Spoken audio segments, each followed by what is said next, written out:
नमस्कार दोस्तों। ये फर्स्ट चैप्टर की सेकंड पार्ट है। इसमें आपको आगे के सारे टॉपिक्स क्लियर करवाऊंगी। इस वीडियोस को ध्यान से देखना और आराम से पढ़ना विथ पेन विथ कॉपी। और जो पहला पार्ट है उसका मैं लिंक इसके डिस्क्रिप्शन में डाल देती हूँ। आप इस वीडियो को वॉच कीजिए, लास्ट तक देखिए। जो समझ ना आए मुझे कमेंट बॉक्स में इन्फॉर्म कर दीजिए, मैं उसको बाद में आपको क्लियर करवा दूँगी। लास्ट क्लास में हम सब ने ऑस्ट्रोपिथिकस के बारे में जानकारी प्राप्त की थी और होमो के बारे में हमने थोड़ा सा ही पढ़ा था। आज हम होमो से शुरू करते हैं। जब ऑस्ट्रोपिथिकस का अंत हो गया था तब होमो की उत्पत्ति हुई थी। ये याद रखना, ऑस्ट्रोपिथिकस के बाद ही होमो आया था। जब कई लाख वर्ष पहले पृथ्वी पूरी तरह से बर्फ़ के बड़े बड़े गोलों से ढक गया था, तब ऑस्ट्रोपिथिकस की जो प्रजाति थी वो लुप्त होने लगी थी। इसके लुप्त होने के बाद ही होमो प्रजाति का उद्भव हुआ था।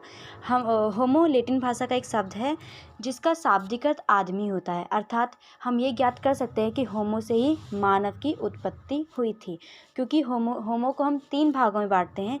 पहला होमो हैबिलिस, दूसरा होमो इरेक्टस और तीसरा होमो सेपियंस। होमो हैबिलिस के अंतर्गत जो औजार बना सकते थे वह सभी मानव आते हैं, और होमो इरेक्टस के अंतर्गत जो 2 पैरों के बल खड़े हो सकते थे, सीधे खड़े हो सकते थे तथा वे पैरों के बल अपने कार्य को कर सकते थे, वो होमो इरेक्टस में आता है। होमो सेपियंस के अंतर्गत चिंतनशील मनुष्य या हम कहें आधुनिक मानव, जो आज की टेक्नोलॉजी को समझते हैं, कार्य को समझते हैं या क्रियाकलाप को करने में अपनी बुद्धिमत्ता का उपयोग करते हैं, वो हो गए हमारे होमो सेपियंस, जो कि आज के आधुनिक मानव हैं। होमो के बारे में हमने पढ़ लिया था, ऑस्ट्रोपिथिकस के बारे में पढ़ लिया था। याद रखना, ऑस्ट्रोपिथिकस दक्षिणी वानर था, ठीक है। और होमो एक आदमी है जिसका शाब्दिक अर्थ आदमी होता है, जो कि एक लैटिन भाषा का शब्द है। मॉडल्स, मानव के क्रमिक विकास को लेकर 2 मॉडल्स सामने आए थे। आधुनिक मानव के क्रमिक विकास के लिए 2 मत प्रचलित किए गए थे। पहला मत था क्षेत्रीय निरंतरता मॉडल और दूसरा मत था प्रतिस्थापन मॉडल। क्षेत्रीय निरंतरता मॉडल के अंतर्गत ये माना जाता है कि अलग अलग क्षेत्रों में अनेक मनुष्य की उत्पत्ति हुई है, ठीक है, और वो एक जगह पर आ गए। जैसे कि किसी की उत्पत्ति अफ्रीका में हुई तो किसी की यूरोप में, किसी की ऑस्ट्रेलिया में हुई है, और वो वहीं से अपना अलग अलग विकास करने के लिए अलग अलग जगह पे चले गए। दूसरा मत प्रतिस्थापन मॉडल है, जिसका मानना है कि मनुष्य का उद्भव एक ही स्थान पर हुआ है, जो कि अफ्रीका में हुआ है। यहाँ से लोग प्रतिस्थापन कर गए, अर्थात अपने विकास के लिए, अपने भोजन के लिए, सामान एकत्रित करने के लिए वहाँ से वे प्रतिस्थापन कर गए थे, जिन्हें हम प्रतिस्थापन मॉडल कहते हैं। इन 2 मॉडल में काफ़ी माइनर सा डिफरेंस है। क्षेत्रीय निरंतरता मॉडल के अंतर्गत अलग अलग क्षेत्रों में मनुष्य की उत्पत्ति हुई है, और प्रतिस्थापन मॉडल के अंतर्गत एक ही स्थान, जो कि अफ्रीका है, वहाँ पर इन सब की उत्पत्ति हुई है। समय की शुरुआत का जो अगला टॉपिक है, भोजन प्राप्त करने का तरीका। भोजन हमारे दैनिक जीवन के लिए बहुत महत्वपूर्ण एक भाग होता है, जिसके बिना हम सरवाइव नहीं कर सकते हैं। हम आदि समाज की बात करते हैं, बहुत पुराने समाज की बात करते हैं। उस टाइम पर लोग अपना भोजन कैसे इकट्ठा करते थे, उसके बारे में आज हम पढ़ेंगे। आदिमकालीन मानव कई तरीके से अपना भोजन एकत्रित करते थे, जैसे कि वह संग्रहण करते थे, शिकार, अपमार्जन, और या फिर वो मछली पकड़ने का कार्य करते थे। संग्रहण के अंतर्गत ऐसी क्रियाएं आती हैं जो पेड़ पौधों से प्राप्त खाद्य पदार्थों जैसे बीज, कंदमूल, गुठलियां, बेर, फल को इकट्ठा करना और उनका उपभोग करना। जैसे कि जो भी प्राकृतिक के द्वारा दी जा रही है या प्राकृतिक से हमें प्राप्त हो रही है, उन सभी पदार्थों का उपभोग करना और उन सबको सीजना या सींच कर रखना, ये सब संग्रहण में आता है। अगला है शिकार। शिकार जो भी अपने से कमज़ोर जो होते हैं जानवर या सूक्ष्म जीव या जीव, जैसे चूहे, छछूंदर, अन्य जो प्राणी होते हैं जो हमसे कमज़ोर होते हैं या होमोनिड से कमज़ोर होते हैं, वह उनका शिकार करते हैं और शिकार करके उनके मांस को खाते हैं। इसमें 2 वर्ड आते हैं ऐसे जिसको आपको पता होना ज़रूरी है। पहला है अपमार्जन और दूसरा है रसदखोरी। शिकार के अंतर्गत अपमार्जन का जो उपयोग किया जाता है, अपमार्जन का जो अर्थ होता है वह त्यागी हुई वस्तुओं की सफाई करना, या फिर जैसे कि मान लीजिए कोई भी मृत शरीर है, किसी भी जानवर का मृत शरीर है, उसके मृत शरीर को खाना या फिर उसके मृत शरीर के मांस को निकालना या खुरच-खुरच कर निकाल कर खाना एक सफाई का कार्य ही कहा जा सकता है। क्योंकि जब उसकी बॉडी गल जाती है तो उसका कुछ ऐसे कीटाणु होते हैं, ऐसे कोई जीव होते हैं जो उन मांस को खाते हैं और उसको सफाई करते हैं, उसको गलने सहायता देते हैं। दूसरा है रसदखोरी, भोजन की तलाश करना। जैसे कि हमारे चूहे हैं, छछूंदर है, बहुत से ऐसे जीव हैं जो खाने की तलाश में इधर से उधर घूमते रहते हैं, ताकि उन्हें कोई ऐसा शरीर मिल जाए जो मरा हुआ है, जो कई दिन हो गए ऐसे पड़ा हुआ हो, उसका वो अपने भोजन के रूप में प्रयोग कर सकें। आदिकालीन होमिनिड अपमार्जन या रसदखोरी के द्वारा उन जानवरों की लाशों से मांस मज्जा खुरचकर खाते थे। जो जानवर अपने आप मर जाते या फिर उन्हें अन्य हिंसक जानवरों द्वारा मार दिया जाता था, उसका प्रयोग ये मज्जा अपमार्जन के द्वारा किए जाते थे। होमिनिड छोटे स्तनपायी जानवर जैसे चूहे हो गए हमारे, छछूंदर जैसे अन्य जीवों को खाते थे। कहा जाता है कि शिकार लगभग 50 लाख साल पहले शुरू हुआ था। शिकार 50 लाख साल पहले शुरू हुआ था और ये स्तनपायी जानवरों का शिकार तथा अन्य वध का सबसे पुराना जो साक्ष्य मिलता है वो 2 स्थलों से मिलता है। मतलब कि ये याद रखना 50 लाख साल पहले शिकार की शुरुआत हुई थी और इसके जो साक्ष्य मिलते हैं वो 2 स्थलों से मिलते हैं। दक्षिण इंग्लैंड में एक बॉक्स ग्रोव नाम का जगह है और जर्मनी में सोनीजन। याद रखना, ये क्वेश्चंस आता है आपके एग्जाम में कि शिकार के साक्ष्य किन 2 स्थानों पर मिले हैं। तो ये याद रखना, दक्षिण इंग्लैंड में बॉक्सग्रेव और जर्मनी में सोनीजन, ये 2 स्थान हैं जहाँ पर शिकार के साक्ष्य मिले हैं। अगला जो भोजन एकत्रित करने का एक सोर्स माना जाता है वो मछली पकड़ना। समुद्र तो हर जगह उपलब्ध होते हैं, समुद्र में मछलियों का ही राज होता है, मछलियाँ वहाँ पर अधिकाय मात्रा में पाई जाती हैं। मछली पकड़ना ही भोजन प्राप्त करने का एक महत्वपूर्ण तरीका था। कई स्थलों से मछली के ऐसे साक्ष्य मिले हैं, मछली के हड्डियों के साक्ष्य मिले हैं, जिससे ज्ञात होता है कि उस टाइम पे मछलियों को खाने के रूप में उपयोग किया जाता था। लगभग 35,000 वर्ष पहले मानव के योजनाबद्ध तरीके से शिकार करने का साक्ष्य जो था वो यूरोप के स्थलों से मिलता है। ये माना जाता है कि यूरोप के कई सारे स्थल ऐसे हैं जहाँ पर शिकार किए गए हैं, उनके वहाँ पर हड्डियाँ मिली गई हैं या कुछ ऐसे साक्ष्य मिले हैं जिनसे हम कह सकते हैं कि पुराने समय में शिकार के द्वारा आदि मानव अपना भोजन एकत्रित करते थे। पूर्वकालीन मानव ने नदी के पास दोलनी वेस्तोनार को शिकार हेतु चुना था। एक नदी का नाम है दोलनी वेस्तोनाइस। यहाँ पर आदि मानव ने एक शिकार का अपना एक पॉइंट चुना हुआ था कि यहाँ पर हम शिकार करेंगे, या फिर मैं आगे बताती हूँ। रेंडियर तथा घोड़ एक जगह थी नदी के किनारे, वहाँ पर पतझड़ और वसंत के मौसम में घोड़े और रेंडियरों की हेरा फेरी होती थी या फिर वो पार जाते थे नदी के, तो वहाँ पर बहुत मात्रा में वहाँ पर घोड़े और ये सब आते थे। उनका शिकार किया जाता था किनके द्वारा? आदि मानव द्वारा। उनका वे शिकार करते थे भालों के द्वारा या फिर तीर कमान के द्वारा, या फिर क्योंकि उस टाइम पर उनको औजार बनाना भी आ चुका था, औजार बनाने भी आ गए थे। अपने औजारों का उपयोग वे शिकार करने के लिए करते थे। इन सब का शिकार करके वे उनके मांस को कई दिनों तक खाते थे, आगे तक चलाते थे, क्योंकि मछलियाँ भी हैं और जो शिकार करने का उनके पास साक्ष्य था, मतलब शिकार करने का जो उनका योजनाबद्ध तरीका था, उसका भी वे उपयोग करते थे। अगला पॉइंट है आवास। आवास सबसे महत्वपूर्ण है। कोई भी किसी खुली जगह पे तो रहेगा नहीं, उसको रहने के लिए एक घर चाहिए होता है, एक छोटी सी झोपड़ी चाहिए होती है जहाँ पर वे अपना सर ढक सके। तो आदि मानव भी पहले के टाइम पे बहुत जंगलों के अंदर रहा करते थे, खुले में रहते थे। उनके पास कोई घर नहीं था क्योंकि उनके पास एक विवेक नाम की चीज़ नहीं थी, बुद्धिमत्ता नाम की चीज़ नहीं थी, क्योंकि वे अपने विवेक का उपयोग करके एक घर का निर्माण कर सके। माना जाता है 400,000 से 125,000 पहले गुफाओं तथा खुले निवास क्षेत्रों का प्रचलन शुरू हो गया था। ये जो टाइम पीरियड दे रखा है ना, इसके अंदर जो आदि मानव थे, इन्होंने गुफाओं का निर्माण किया था, या फिर हम कह सकते हैं चट्टानों को काट के गुफाएं बनाई थी, जहाँ पर वे बारिश के मौसम में अपने आप को छुपा सके, बड़े भारी जानवरों से अपने आप को छुपा सके और रात बिताने के लिए, दिन बिताने के लिए उस गुफा के अंदर रह सके।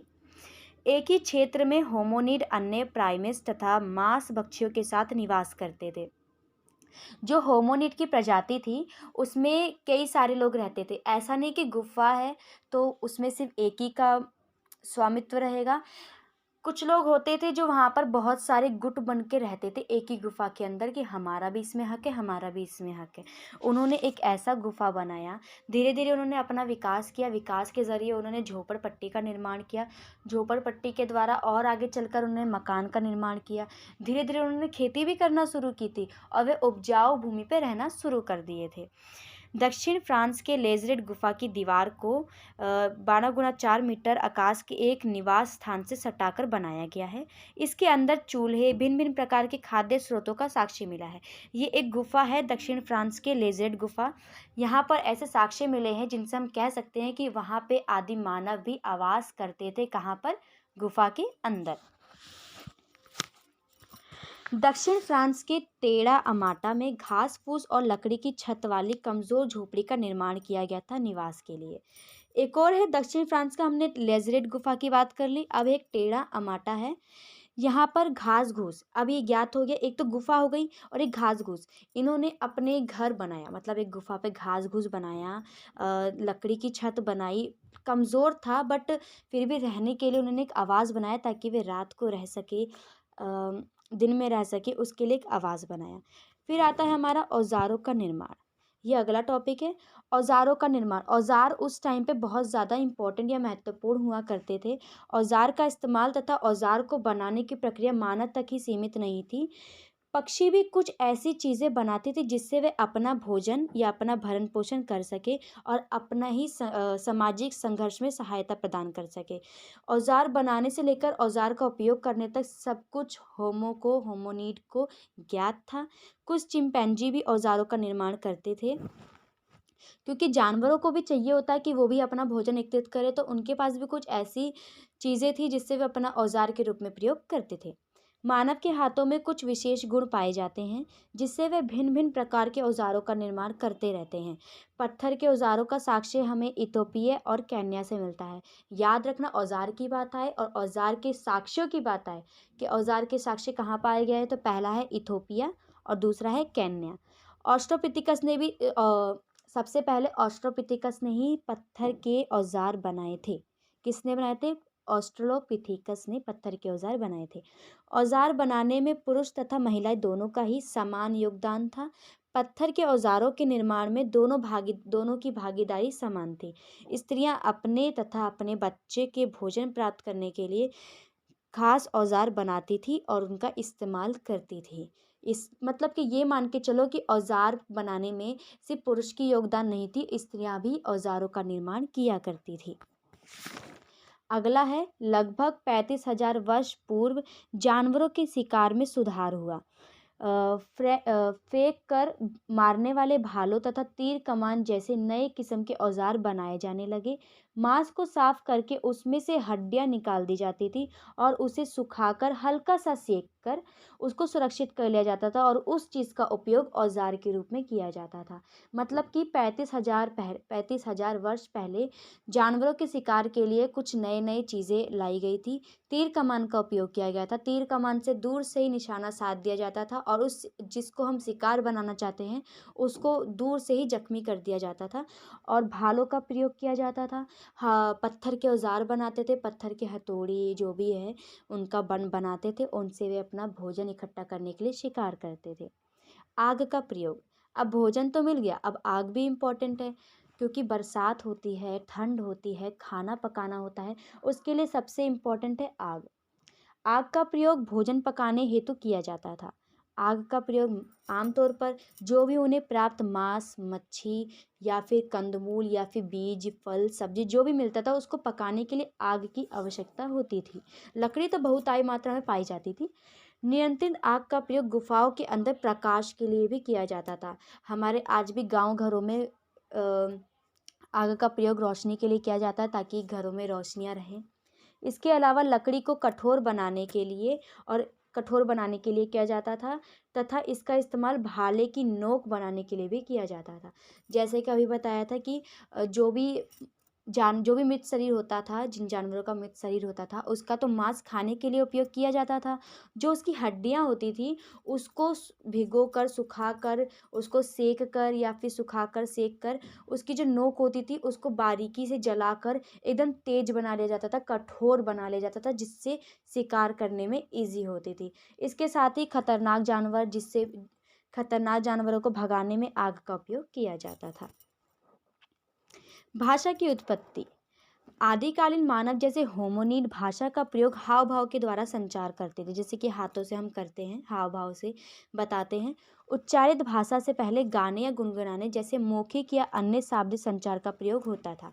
उस टाइम पर ज़्यादातर हाव भाव का उपयोग किया जाता था, हाथों का, पैरों का, इशारे से बताया जाता था हर एक चीज़। फिर धीरे धीरे समय के साथ साथ उन्होंने गुनगुनाना शुरू किया, एक अलग सा साउंड प्रोड्यूस करते थे, जिससे वह सामने वाला बंदा समझ जाता था कि क्या बोलना चाह रहा है ये। प्रारंभिक मानव उस अवस्था में बोली का उपयोग उतना नहीं करते थे, ध्वनि का उपयोग भी नहीं करते थे, पर धीरे धीरे समय के साथ साथ वे ध्वनि से आगे बढ़ गए। धीरे धीरे ध्वनि से आगे चलकर भाषा के रूप में विकसित हो गई। अब है हमारा लास्ट सेकंड टॉपिक, हिमयुग। हिमयुग बहुत इंपॉर्टेंट है क्योंकि ये ऑस्ट्रोपिथिकस के बारे में बताएगा आपको। लगभग 25 लाख वर्ष पहले जो ध्रुवीय हिमाचल था, मतलब कि ऊपरी साइड पर जहाँ पर बर्फ़ ही बर्फ़ होते हैं, वहाँ पर बहुत ज़्यादा ही ठंडा इलाका होता है। जब पृथ्वी के बड़े बड़े भाग बर्फ़ से ढक गए तो जलवायु तथा वनस्पति की स्थिति में अनेक परिवर्तन आए।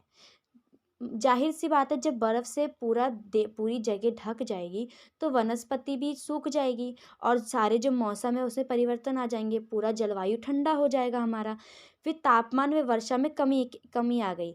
अब देखो, जब बर्फ़ से पूरा ध्रुव ढक चुका है तब तापमान में तो कमी आएगी, ना गर्मी होगी ना ही बरसात होगी। इसके कारण वहाँ की जो वनस्पति थी वो सूख गई थी, और जिसके कारण तापमान व वर्षा में कमी के कारण जंगल कम हो गए और घास के मैदान का क्षेत्रफल काफ़ी ज़्यादा विस्तृत होता चला गया। ऑस्ट्रोपिथिकस के प्रारंभिक रूप धीरे धीरे लुप्त होते चले गए। याद रखना, ऑस्ट्रोपिथिकस के लुप्त होने का कारण यही सारा है। ऑस्ट्रोपिथिकस किस प्रकार से लुप्त हुए थे और उनके बाद कैसे होमो का विकास हुआ, ये भी मैं आपको बता चुकी हूँ। ऑस्ट्रोपिथिकस के प्रारंभिक रूप धीरे धीरे लुप्त हो गए, उनके स्थान पर उनकी दूसरी प्रजातियाँ आ गई जो सूखी परिस्थितियों से आराम से रह सकती थी। तकरीबन 13,000 वर्ष पहले हिमयुग का अंत हुआ था और होमो का श्रेणी उद्भव हुआ था। अब मैं इसे वापस एक बार रिकॉल करवा देती हूँ आप सबको। लगभग 25 लाख वर्ष पहले जो पूरा ध्रुवीय इलाका है, वहाँ पर पूरा जो इलाका है वो पूरी तरीके से बर्फ़ से ढक गया था। वहाँ की जो जलवायु थी उसमें परिवर्तन आ गया था, क्योंकि मौसम पूरा ठंडा हो चुका था, जलवायु पूरी ठंडी हो चुकी थी। वनस्पति का विनाश हो चुका था। अनेक परिवर्तन आने लगे थे, क्योंकि वहाँ पे गर्मी नहीं हो रही थी, वर्षा नहीं हो रही थी, जिसके कारण जो जंगल है वो सब कम होने लगे थे और घास का मैदान बढ़ता चला गया था। जो ऑस्ट्रोपिथिकस उस मौसम को नहीं झेल पाए, क्योंकि ऑस्ट्रोपिथिकस की जो प्रजाति थी वो ज़्यादा गर्मी में, बरसात में, धूप में रहने में सक्षम थी, और ये तापमान की बदलती रूप को देखकर वह वहाँ पर रहना नहीं समझ पाई। उन्होंने वहाँ से कुछ जो ऑस्ट्रोपिथिकस थे वो वहाँ से प्रतिस्थापन कर गए, किंतु प्रतिस्थापन करने के पश्चात भी वे वहाँ दूसरी जगह पर भी सर्वाइव नहीं कर पाए, जिससे उनकी धीरे धीरे प्रजाति लुप्त होती चली गई। जब ऑस्ट्रोपिथिकस की प्रजाति लुप्त हुई तो उसके बाद जैसे मैंने आपको बताया कि होमो की उत्पत्ति शुरू हो गई थी। होमो जो कि एक लैटिन भाषा का शब्द है जिसका अर्थ होता है आदमी।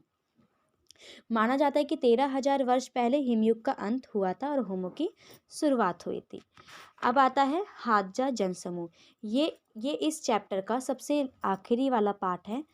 हादजा जो कि एक लेक इयाइसी, एक खारे पानी के विमर्श घाटी में बनी झील के आसपास रहते हैं। हादजा एक जन समूह है जो कि एक लेक इयाइसी के खारे पानी के झील के पास रहते हैं। हादजा लोग हाथी को छोड़कर, ये पूछा जाता है कि हादजा किन जानवर को छोड़कर शिकार किया करते थे, तो याद रखना, हादजा जनसमूह हाथी को छोड़कर बाकी सभी किस्म के शिकार करते थे तथा उनका मांस भोजन के रूप में खाते थे। खाद्य पदार्थ की कोई कमी नहीं थी, क्योंकि प्राकृतिक से सब कुछ मिला जाता था, प्राकृतिक सारी चीज़ें उपलब्ध थी। 7 किस्म की मधुमक्खियाँ थी, उनकी सूंडियाँ थी, उनको वे चाव से खाते थे। हाजा प्रदेश में उन पर कोई प्रतिबिंब नहीं था। वे अपनी मर्जी से भोजन एकत्रित करते थे, जितना मर्जी उतना रखते थे। भोजन का 80% जो है मुख्य रूप से वनस्पति होता था, प्राकृतिक से ही उनको प्राप्त होता था, और 20% ही वे मांस और शहद पर निर्भर थे। मतलब कि ये मान के चलो, वे हाथियों का शिकार नहीं करते थे और सबका शिकार करते थे। उनका जो ज़्यादा सोर्स था खाने का, वो था प्राकृतिक। प्राकृतिक के द्वारा दी गई या प्राकृतिक से प्राप्त हुई सभी चीज़ों का वे उपभोग करते थे। लेकिन शहद का प्रयोग और ये मांस का प्रयोग 20% ही करते थे। हाथी क्योंकि बहुत विशाल होती है, हाथी का शिकार करना इतनी आसानी से नहीं होता है संभव। उनसे छोटे कमज़ोर जानवरों का शिकार वे आराम से कर लेते थे। हाथी की जो मात्रा होती है काफ़ी विशाल होती है, काफ़ी बड़ा होता है, इसलिए वे उन सब का शिकार नहीं करते थे। तो मैंने आपको ये पूरा चैप्टर कंप्लीट करवा दिया है। पूरी वीडियोस देखिए, पूरे नोट्स के साथ हैं, आपके लिए ही दी गई ये वीडियोस। आराम से पढ़िए, चैप्टर्स कंप्लीट कीजिए, मेरे साथ पढ़िए, मज़ा आएगा। Thanks for watching, subscribe and like.